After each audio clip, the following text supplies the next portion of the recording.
will be teaching microblading, which is a form of semi-permanent makeup. This will be a course only available to those who've already had the 1 year's experience in semi-permanent makeup but want to advance to the microblading technique.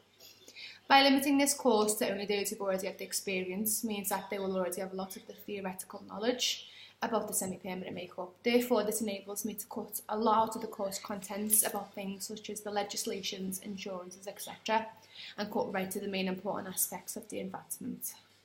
It will be an approximate 9 o'clock start. When the students come in, I will register them and hand them the name tag that they can pin or clip to the uniform. As the students arrive, my assistant will make the tea and coffee for them and show them to the designated seats. The students will have things laid out on their tables such as the manuals with extra supplies such as pens, highlighters, extra paper. On top of their closed manual, there will be a code of conduct agreement and consent form for them to sign.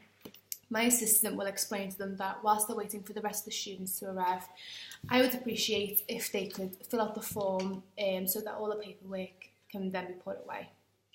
Their consent forms will include such things as their full name and address, their next of kin, their contact number, and also their doctor's name, number and address. They will also write down any allergies they have to any medication that they're on or have been on in the last 6 months. There will be other things for them to sign, such as the consent for photo release for marketing and advertisement purposes. I will already have the projector screen set up with my logo displayed in the background, so this is more of a professional appearance. I will start off my lesson by introducing myself, and then we'll also carry out a little game as an icebreaker. This will sound something like, "Hello and welcome. My name's Gabrielle Rock. I'm 21 years old. I carry out my treatments in Rodney Street, Liverpool city centre, where there are in fact 9 other technicians that do the exact same thing as me on that street alone. I don't see them as threats or competition, I see us as a community. And on that note, I'd like you all to know that during this course you should feel as comfortable as possible, as we're all in the same boat, we're in the same community. Some of you may have had experience in microblading and just need to sharpen up your techniques, and some of you will have no experience whatsoever. But either way, we're all going to work towards the same goal in the next few days. So in a moment, I'm going to ask you to all introduce yourselves to the rest of the class with your name, how long you've been doing semi-permanent makeup, or what your background is. And also to name 2 strengths and 1 weakness, and it's okay if you can't think of them all, as if you've got any bad habits I'll probably pick up on them anyway. So I'll start. My name's Gabrielle. I've been performing semi-permanent makeup for 3 years and microblading for 2 years. I've trained extensively with nearly 10 different people in the SPMU industry in the last 18 months alone.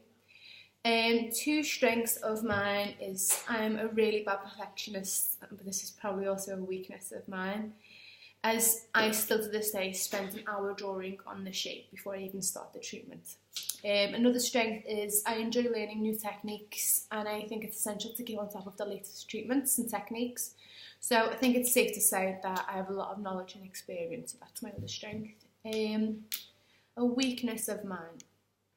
No matter how hard I try, I cannot be punctual. I'm always constantly late, showing up first thing of the morning, and also I run behind with my clients. So I'm just going to go around the room. So it's your name, your background, experience, and then 2 strengths and 1 weakness. So as the students are doing all of this is a good opportunity for me to make mental notes of anyone who seemed confident and not so confident at all, so that I can give special requirements to those who lack in the confidence. For example, those who haven't been doing it the longest will most likely need more attention. After the icebreaker is complete, I will then move on to say, before I can move on to starting the day, I've just got to go through some brief health and safety instructions. So the fire exits are located here, and the main door exit to the building is just through there. There isn't any planned practice fire drills, so if one does go off, it will not be a test. The toilets are located through these doors and down the first flight of stairs. And does anyone smoke? Well, there isn't a designated smoking area, so you just need to go outside, but if I could kindly ask for you to refrain from going during a lesson, as there will be plenty of breaks throughout where you can just pop out. And if anyone gets too cold or too warm to go, just give me a shout and I'll adjust the temperature. If anyone's a refill into your coffee, just make eye contact with the assistant. She will be able to get you some more as well. Okay, so now that everyone knows each other, I'm just going to start the day by reading out the list of things that we were doing on the first day of the course. And this is just the third page in your manual. Here I will be using a projector and a slideshow, but for now I'm just going to use my piece of paper. Okay, so for the first half an hour or an hour or so, I'm just going to be an introduction on the microblading. We'll be talking about what microblading is, how many years it's been around for, also who's a good candidate for microblading, who wouldn't benefit from it. So, and then from 10 o'clock till 11 o'clock, as you can see just here, we will be discussing the different types of blades. As you can see, there are a few blades laid out next to your manuals on your table. We will go through why you use different size shaped blades for different skins and also the different effects that you can do with them. You will also have the chance to open them up, use them on your practice mat, and you can see for yourself exactly how the different effects are created. Then from 11 o'clock to 11:30, we will do some questions and answers. You can ask me anything or talk about yourselves, and then at 11:30, we're going to have a short break. So has anyone got any questions so far? It's after this where it becomes more exciting. After our break at 12 o'clock, we'll be practicing on latex. I will be demonstrating the correct way to follow the natural hair growth pattern and also how to create your own flare for someone who has no hairs or just a few. You'll then be practicing this on some latex. I will then come round to everyone and speak to the students individually. We will then go through some more of your strengths and weaknesses a bit more privately and see if we can find any more of these weaknesses or improve on anything. This will also help you find your comfort zone. I've tried several working positions. I know which one works best for me, so don't worry if you aren't quite sure how you're going to do this. I'm aware of some technicians stand doing their treatments, sit from the side or sit from behind the client. How does everyone usually do their treatments? And then we'll chat amongst ourselves. Okay, we will be practicing on latex for an hour and a half, and then it's at 11:30 to 2:45. It's everyone's favourite time of the day. It's our lunch break. Lunch is all provided with this course. There are also the vegetarian options. I will invite everyone back around 2:45. And does anyone have any questions so far? Okay. From 2:45 to 4 p.m, I will be performing a thorough treatment on a lovely model that is coming in. I will be demonstrating on how to perform the following. The consultation, which is going through the consent forms, drawing the shape onto my clients, pre-numbing the client's eyebrows ready for the treatment, pigment, ink selection, the actual microblading process where I will show you how to tailor your techniques to the individual's natural growth pattern, and of course the aftercare. So there's a notepad also on your desk if you would like to take any notes rather than using your manual, then you can do so. During lunch as well, this would also be a good time to charge your phone or camera because you can actually film me during the treatment. However, it isn't necessary as my assistant will be filming this treatment throughout on the professional camera and we'll be uploading it onto pen drives and you'll be given that into your kits. So from 4 p.m. to 6 p.m, it's the live demonstration on the model. It's your turn, the student's turn. Models will come in for you one by one, and whoever is the most confident will step up and choose their models first as the rest wait for theirs to arrive. So during these 2 hours, I'll be walking around the room, carefully examining and assessing you as individuals and answering any questions, also demonstrating anything you need me to. Of course, don't worry if you need longer than 6 p.m. I basically live in work. Even though the course is scheduled to finish at 7 p.m, if anyone needs more help or just a little slower finishing off, then it's perfectly fine. From 6 p.m. till 7 p.m, we will just be discussing how the day went, if there's anything else you feel that you need to help you improve on. You'll be given a little bit of homework also to revise from in preparation for day 2. So if you could flick to pages 3 and 4, we're going to start the first topic of the course, which is what is microblading, which is this one. So this is where I would finish off the introduction about myself. When it comes to the introduction for myself in front of the students, I can be certain that it would be a much longer process than just demonstrated. I'd interact with them much more on whatever the students have to say. For example, when playing the icebreaker game and they would tell me their strengths, I would give them some more praise to their answer, and whenever they would talk about their weaknesses, where I would also give them the bit of reassurance by relating to them, even if the circumstance where was I couldn't relate to them.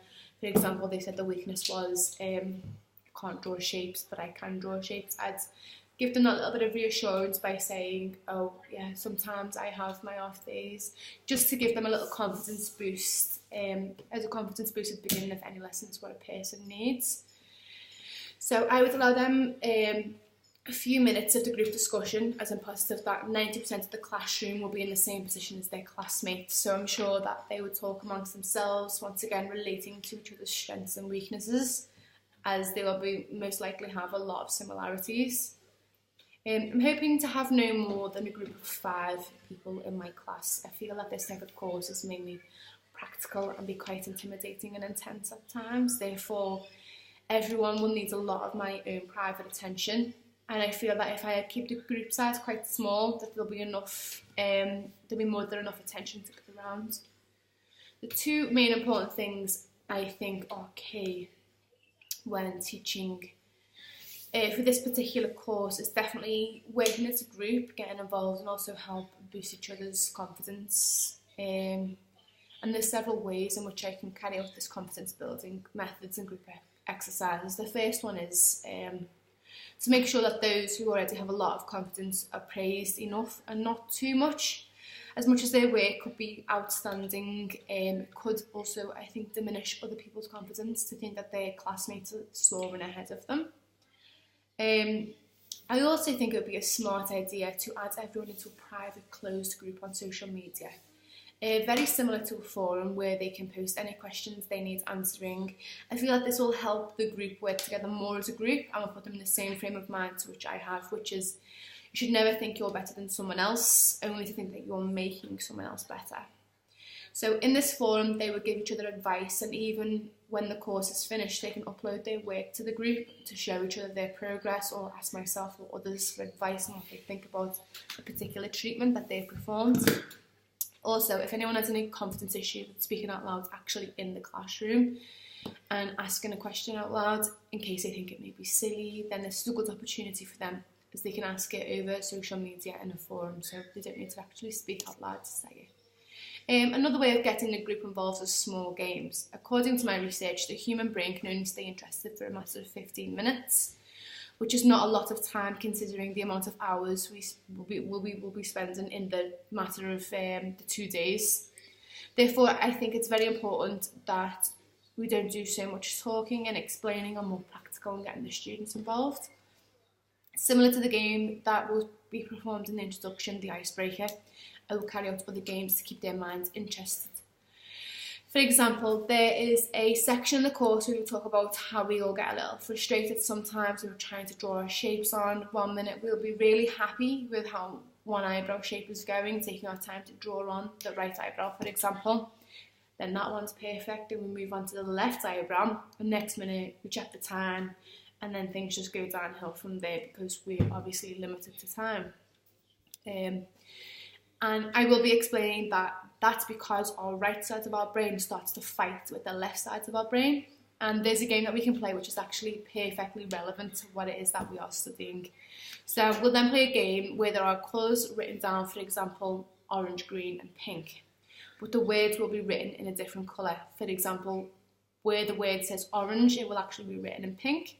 Where the word says green, it will actually be written in blue. And the aim of the game is to try and say the word and not the colour that it's written in. So this will first of all help stimulate the students' minds, help keep them interested in what they're learning. And then second of all, it helps students realise that there's times where we actually think we're being pathetic or struggling over something.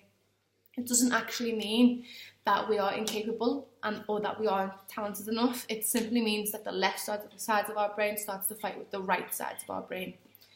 This will also help gain, it'll help again with any confidence issues in the class.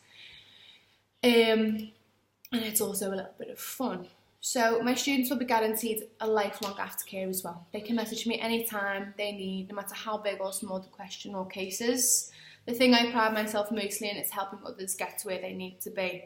I feel like there are too many beauticians out there who don't receive all the advice and are left by their tutors to do their own thing, and with me that would never happen.